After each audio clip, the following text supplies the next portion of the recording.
acá. Listo. ¿Se escucha bien y se ve bien la pantalla? Antes que todo, haciendo mi más extensivo agradecimiento a los personeros del Centro de Investigación y Desarrollo por darme este privilegio y esta oportunidad de poder compartir con todos los asistentes, con mis distinguidos compañeros de panel, especialmente con los jóvenes estudiantes de toda el área andina latinoamericana. Para mí es un privilegio poder dirigirme a ustedes el día de hoy, donde voy a presentarles un poco mis experiencias, mis visiones y mis posturas acerca de lo que significa la ciencia de datos, cómo la ciencia de datos o cómo la reinterpretación de la estadística y de la agricultura digital para la toma de decisiones en agricultura en su estado actual y los planes de desarrollo para poder seguir avanzándolas hacia futuro.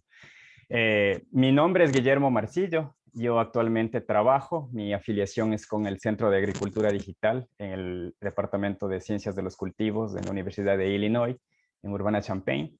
Soy ecuatoriano, soy quiteño, tengo una trayectoria de más de 12 años integrando diferentes fuentes de información y ensamblando modelos matemáticos y computacionales para poder modelar y cuantificar los impactos de diferentes prácticas agrícolas.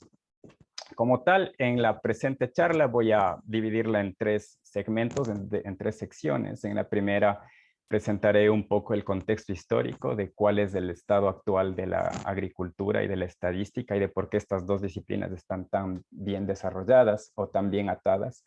En la segunda parte me permitiré presentar evidencia de cómo se puede aplicar conceptos de estadística y ciencia de datos para la toma de decisiones en diferentes áreas de impacto, especialmente la cruza y selección de cultivos y en la agricultura de regeneración. Y finalmente propondré líneas de acción que le competen a la academia y al sector privado para poder propender hacia una agricultura más sostenible y rentable de la misma manera. Como tal, en la manera que nosotros entendemos los datos en una sociedad cambiante, remontándonos más o menos al siglo XVIII como tal, empezó a observarse una tasa de crecimiento poblacional exuberante que no era y no se compaginaba con la tasa de producción de alimentos en la época. Estamos hablando de la época en la que las primeras instituciones civiles empezaron a tomar forma, los gobiernos, y se creó el concepto del censo como tal. En esta época hablamos de observar fenómenos recurriendo a los libros de registro, observar datos sin necesariamente causar ningún tipo de manipulación ni tratamientos. Y como tal, yo contemplo esta primera etapa del desarrollo, del entender los datos en una sociedad cambiante como estadística observacional. Es como yo la denomino así. Posteriormente, bueno, en la época en la que los matemáticos y personas vinculadas al ámbito de las ciencias combinatorias y los cálculos numéricos, en realidad ellos estaban propendiendo a entender de mejor manera cómo ganarle partida al azar, al chance. Lo que ellos querían es obtener estrategias que les permitan jugar mejor la ruleta, jugar póker, etcétera, etcétera. Y por trivial que esto parezca, en realidad, si no fuese por el desenvolvimiento de estos eventos, no hubiésemos podido nosotros entender o tener al día de hoy conceptos que son claves para el desarrollo de la estadística como tal y de la ciencia de datos, que es las probabilidades. Las probabilidades entendidas como el número de aciertos que tenemos en un cierto número de intentos en cualquiera que esta sea la situación. Yo supongo que dentro de los asistentes habrá personas que están o gustan del deporte y sabrán quién es el caballero que estoy mostrando en este momento. Este es el señor Jürgen Klopp. Es el director técnico de una de las franquicias más exitosas del fútbol británico de los últimos 10 años y, por qué no decirlo, del fútbol europeo, del fútbol mundial. Liverpool, el equipo que este señor representa o maneja, ganó todo en los últimos 5 años, en los últimos años en la Premier League. Y esta es la cara que nosotros vemos del primer momento que observamos un noticiero deportivo, que abrimos una página de periódico, etcétera. Y hay una historia escondida detrás de esto. Muy probablemente si yo muestro esta segunda lámina, probablemente muchos de ustedes desconozcan quién es este señor. Este señor se llama Ian Graham. Y Ian Graham es el cabeza del Departamento de Ciencia de Datos de Liverpool. Este señor es el responsable de calibrar modelos de probabilidad para poder fichar o reclutar jugadores al más alto nivel con el menor costo posible. Para darles una idea de lo dantesco que es este ejercicio, se estima que aproximadamente el 5% de los jugadores que llegan con nivel de Premier League tienen las condiciones para hacerlo. 5% probablemente suene como algo muy fácil de distinguir, pero en realidad estamos hablando de un universo de una población de más o menos 5,000 jugadores. Fichar a 2 o 3 jugadores dentro de esta población de 5,000 jugadores es algo muy difícil de hacer. Y de acuerdo al... disculpen, me parece que no se está observando la presentación que estoy mostrando. Tengo unos mensajes del momento actual. No se está observando. A ver, voy a salir de ahí.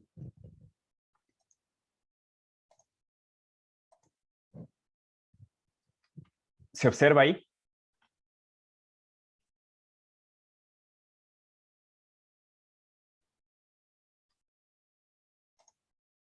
Perfecto. Mil disculpas por estos errores técnicos propios de la era digital y de las conferencias. Todavía no me termino de acostumbrar. Yo les estaba contando la historia del señor Klopp y de esta cara escondida dentro del éxito de Liverpool de los últimos 5 años. Este señor Graham es un físico teórico con un doctorado por la Universidad de Cambridge que tiene y es el responsable de la calibración de un modelo, como les decía, probabilístico, que permite capturar jugadores con las mejores condiciones al menor costo posible. ¿Qué es lo que trato de mostrar en estas dos láminas? Es que existe una cara escondida dentro de la historia que da peso del por qué los datos son importantes para tomar decisiones. Y la agricultura, que es el área que nos compete, no es ajena a este fenómeno. Yo contemplo un segundo, volviendo al área que nos compete del concepto de las probabilidades. Se tiene la idea aquí en la agricultura, especialmente en los países de 4 estaciones, que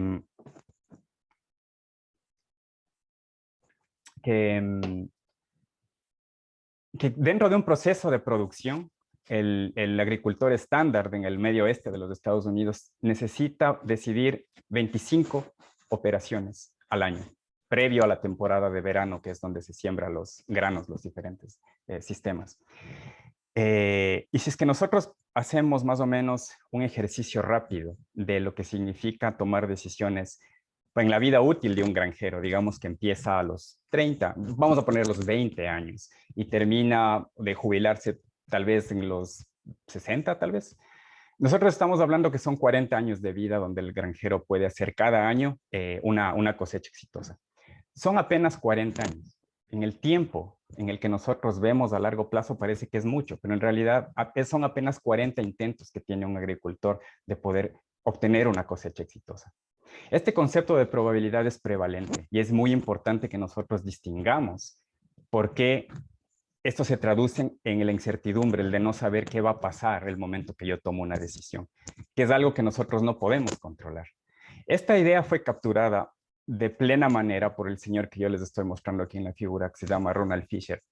El señor llegó a trabajar aquí para esta institución cuya fachada la muestro acá, que es legendaria, es la estación de Rothamsted en Inglaterra, donde fue presentado un problema hacia él que fue muy trivial para la época. Hoy conocemos la influencia que tienen los factores climáticos en la determinación del rendimiento y cultivos, etc.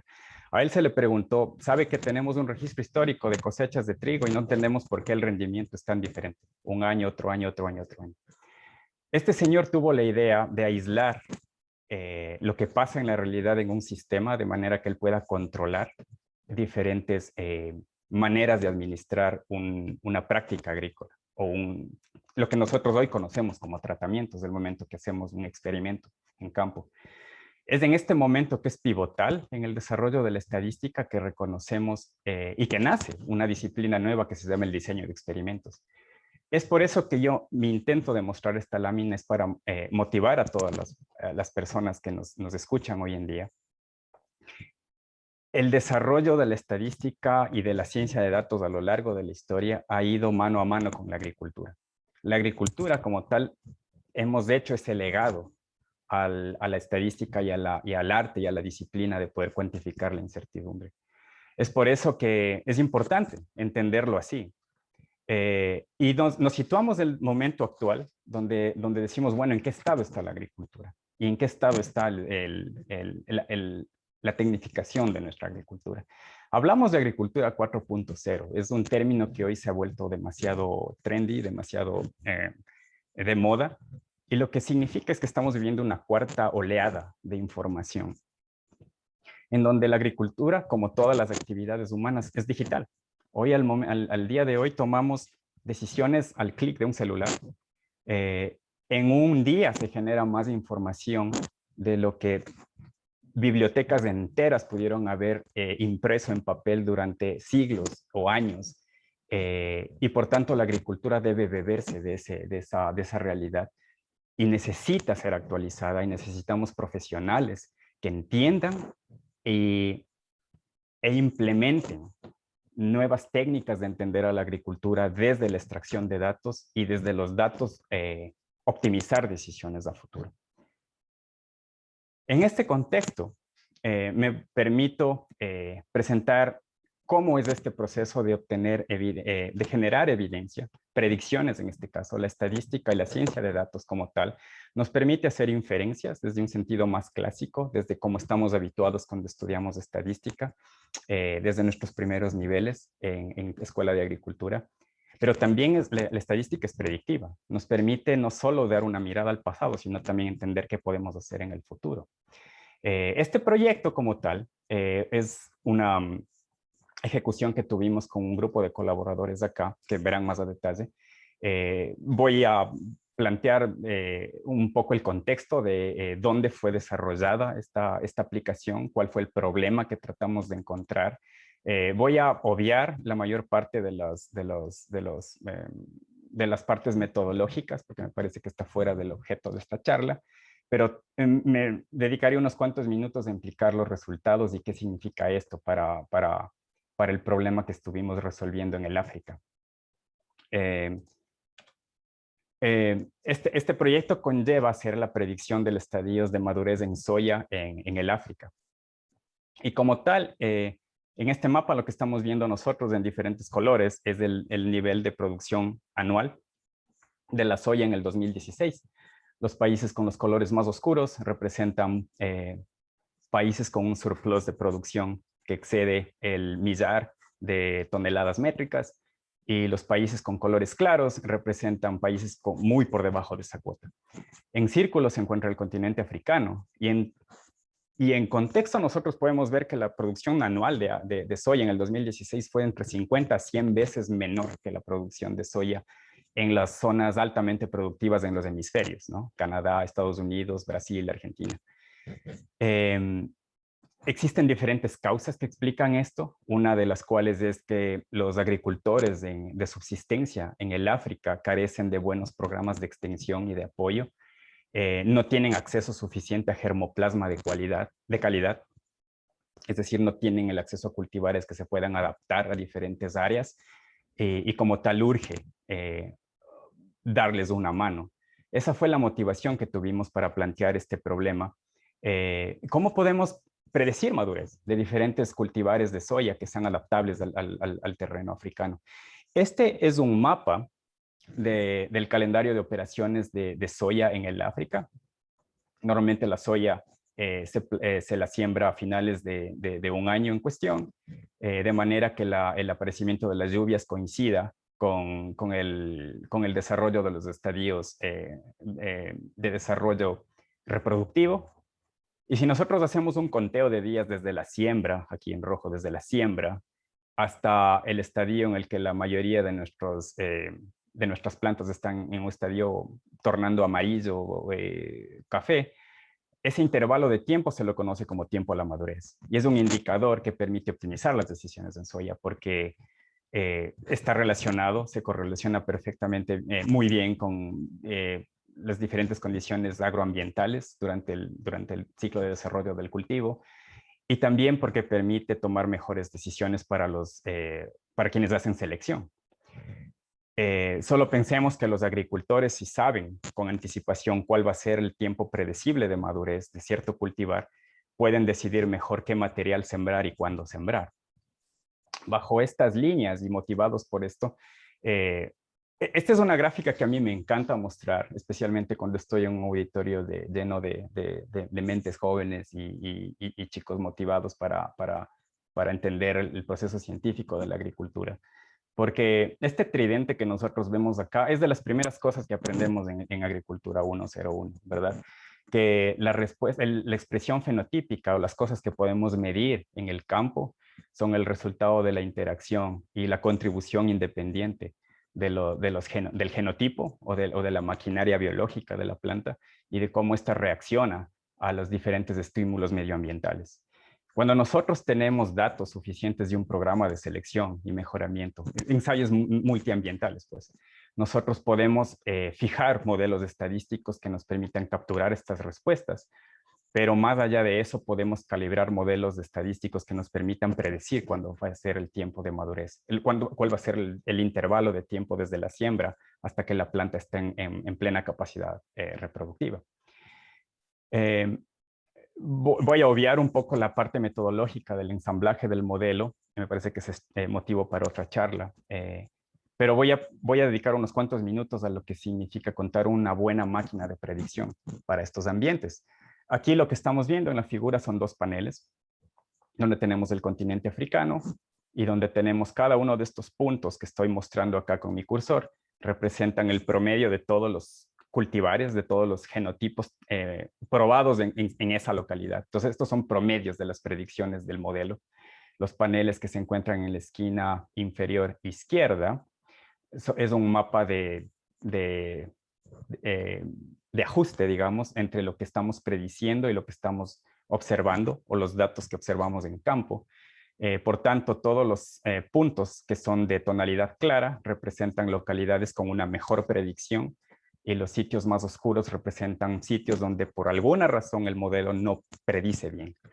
En resumen, nosotros pudimos ser capaces de predecir, o el modelo más bien fue capaz de producir entre las fases de ajuste o de entrenamiento que se llama, hacia la fase de validación, que es la parte sustancial de un problema predictivo. Es decir, en la validación nosotros probamos el modelo en otras localidades que no fueron parte del proceso inicial de ajuste. Observamos que somos capaces de predecir la madurez en promedio con 6 días de error. Y eso es bastante bueno. Si es que el promedio de las plantas en todos estos experimentos ambientales fue de aproximadamente 110, entre 100 a 110 días, predecir con un 6% de error es bastante bueno. Considerando que existen otras alternativas y que este es un modelo plenamente llevado por datos. Este es un modelo que casi no incorpora mecanismos fisiológicos en la explicación del modelo. Parte de este proyecto, ¿qué es lo que fue el componente sustancial de contribución de esto que pudimos poner en forma de un manuscrito con mis colaboradores del Laboratorio de Innovación de Soya, de las agencias de cooperación de los Estados Unidos, la universidad a la que represento actualmente? Es que los modelos estadísticos nos permiten predecir características en África utilizando información del ciclo de cultivo. Nos permite predecir cuándo es el momento adecuado para la madurez y esto nos puede orientar mejor hacia cómo tomar mejores decisiones en siembra. Y por supuesto avanzamos en el conocimiento de la madurez de la soya en el África. Y esto va a dar mucho de qué hablar y está dando mucho que hablar en los círculos actualmente académicos a los que me debo. Al final de este pequeño resumen de lo que significa la estadística para predicción, también es importante reconocer que la estadística clásica, la ciencia de datos clásica, puede servir para hacer inferencias, para hacer relaciones de causa-efecto, que muchas veces son importantes reconocer al momento de recomendar o hacer prescripciones a nuestros agricultores. Yo, por razones de tiempo, voy a obviar un poco toda esta segunda parte del proyecto, pero solo quiero mostrarles algo que es fundamental para entender el tema de sostenibilidad y cómo la agricultura digital puede ayudar para también propender una agricultura más sana, más limpia y no por eso menos rentable. Si ustedes ven acá, estas dos láminas que estoy mostrando en este momento de acá, este campo altamente erosionado que está en un sector de Iowa, Marshall County, y el Golfo de México, que está a 600 kilómetros hacia el sur. Ustedes pueden preguntarse qué tienen en común estas dos zonas que están en los Estados Unidos, una hacia el centro, otra bien abajo del Golfo para el océano. Y es que si ustedes pueden ver aquí esta zona de coloración mucho más verduzca, menos intensa que el resto del Golfo, en realidad tomó 10 años de entender qué es lo que pasa y por qué esta zona que está aquí representan facciones del mar que están sin vida, que no tienen oxígeno. Es una facción del océano donde no crece nada. Y la causa que tomó 10 años de entenderla es el exceso de fertilización nitrogenada de los campos del medio oeste estadounidense, que es donde se produce el 70% de la soya y del maíz, perdón, entre el 20 y el 30% de la soya y del maíz a nivel mundial. Si es que no se adoptan prácticas de conservación, los costos de remediación de las prácticas de manejo descontroladas en agricultura pueden ser dantescos y le pueden pasar una factura muy grande hacia las próximas generaciones. Voy, por tanto, a moverme hacia la última parte de la charla. Y yo supongo que luego tendremos acceso de poder compartir con todos los asistentes el resto de láminas. Y por tanto, ¿qué es lo que queremos mirar hacia el futuro cuando hablamos de agricultura digital? En este componente yo quiero referirme fundamentalmente a los chicos que están aquí en la sala. Yo fui como ustedes. Yo empecé mi carrera en el Ecuador hace aproximadamente 14 años, 13 años. Y la verdad es que haciendo una introspección hacia las cosas que aprendí ahí y las cosas que he venido aprendiendo a lo largo de los años, es que entender datos, cuantificar datos es un ejercicio fundamental en agronomía. No les crean a la gente que les motivan a estudiar agronomía porque no existen matemáticas o no existe, y eso es totalmente falso. Si es que hablamos de ingeniería agronómica en el Ecuador, tenemos propender a formar gente que le gusten los números, que aprendan a programar, que entiendan que las decisiones se toman con números. Por tanto, yo creo que es misión de muchas de las universidades actualmente, y nosotros desde la academia y desde la colaboración que hacemos con el sector privado y con el gobierno, formar y capacitar a los nuevos chicos para que entiendan que herramientas de análisis ambientadas en software libre, paquetes de distribución masiva, datos masivos, tecnologías de integración de agricultura digital, etcétera, orientadas a resolver problemas en ganadería, en producción de cultivos, mercados agrícolas, etcétera. Y fundamentalmente para formarles como las personas que necesitan llenar los puestos de trabajo tan competitivos del día de hoy. Como tal, unos 3 ejemplos rápidos para finalizar de qué es las cosas muy chéveres que se pueden hacer con agricultura de precisión. Este es un proyecto que trabajé con el Departamento de Agricultura en los Estados Unidos. Yo hice una fase de mi investigación postdoctoral con el Servicio de Investigación del USDA. Hicimos varios proyectos de colaboración con Esri, que es la empresa que distribuye uno de los programas de servicios de información geográfica. Y nosotros calibramos diferentes maneras de captura de imágenes por satélite, utilizando mecanismos convencionales que se hacen en la industria, que se hacen en la academia para poder obtener las mejores imágenes, obtener índices de desarrollo vegetativo a partir de las imágenes de contraste de color, para poder observar cómo cambia la vegetación de diferentes áreas en diferentes partes del estado de Maryland, que es donde estuvo el centro donde hice esta investigación.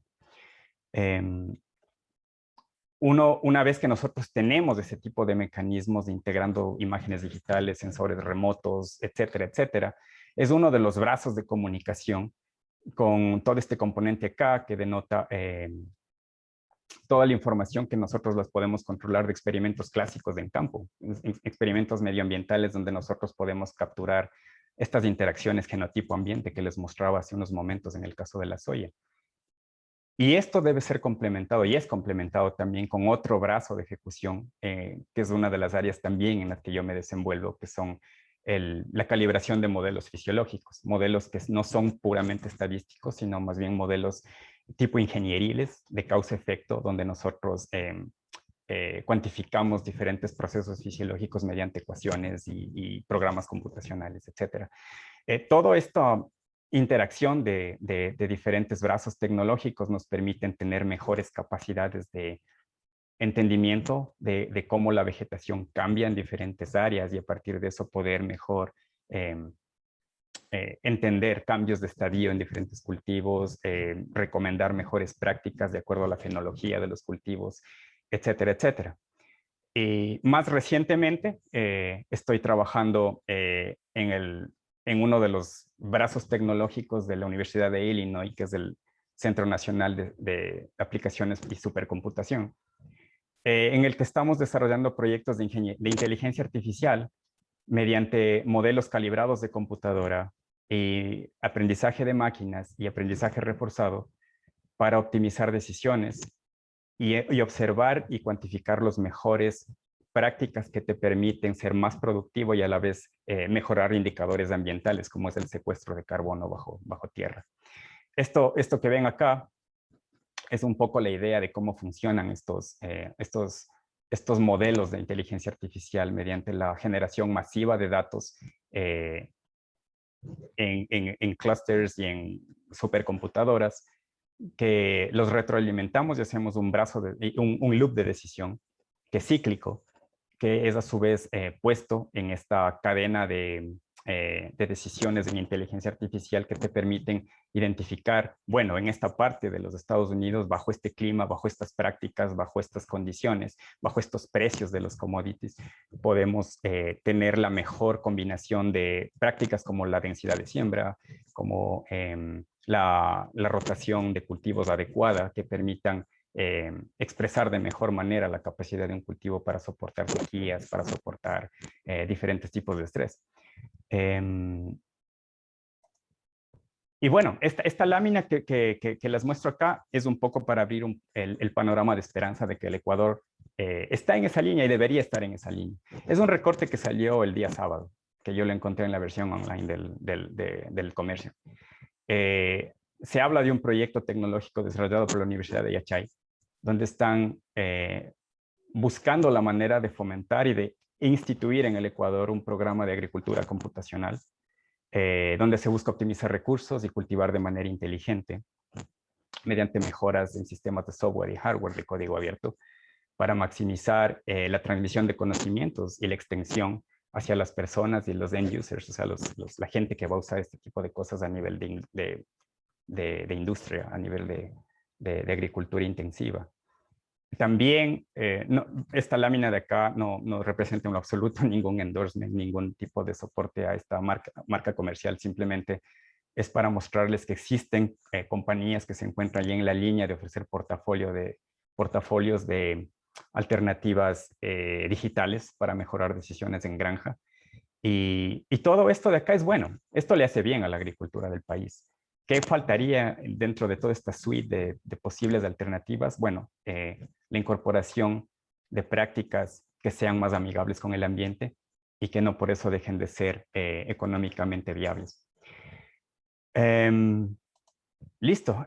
Yo creo que con eso, si es que al final de esta apertura del 22º Congreso Latinoamericano de Agronomía, yo les he dejado con más interrogantes y preguntas que respuestas, creo que mi misión ha cumplido. No vine a darles muchas respuestas, sino más bien a sembrar en ustedes el camino de las preguntas, porque de eso se trata. Les dejo con un mensaje final que a mí me decía un agricultor en una de las charlas de extensión que tuve acá alguna vez. Y es que me decía, yo dudo de usted porque usted es un agrónomo de escritorio y la agricultura es muy difícil hacerla desde un escritorio. Es muy difícil hacerla con un lápiz y un papel y una computadora. Y estas palabras que el agricultor me decía son en realidad una referencia a una cita célebre de un presidente norteamericano de hace varios años. Y yo discrepo con esa idea. Yo me formé como muchos de ustedes como agrónomo de campo, botas, sombrero, machete y asadón en campo, pero también descubrí que es importante entender a la agricultura como una disciplina científica. Y por tanto a los chicos, que son los principales la principal audiencia de este día en el Congreso, les motivo para que se orienten hacia la agricultura como una área de ingeniería, que le cojan el gusto a las matemáticas, que aprendan a programar, porque ese tipo de cosas les van a ser muy apetecibles por diferentes instituciones donde ustedes pueden ir a trabajar. En mi mismo área de investigación, yo siempre estoy en la búsqueda de estudiantes talentosos que quieran hacer posgrados, etcétera. Y con eso quiero darles mi agradecimiento. No les canso más. Estoy abierto para contestar sus preguntas. Muchas gracias.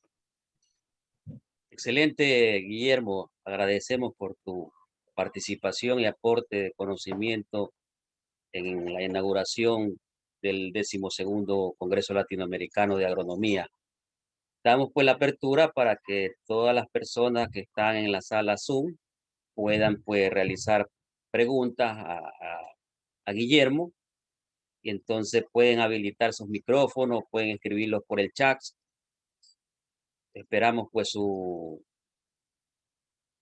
respectivas preguntas.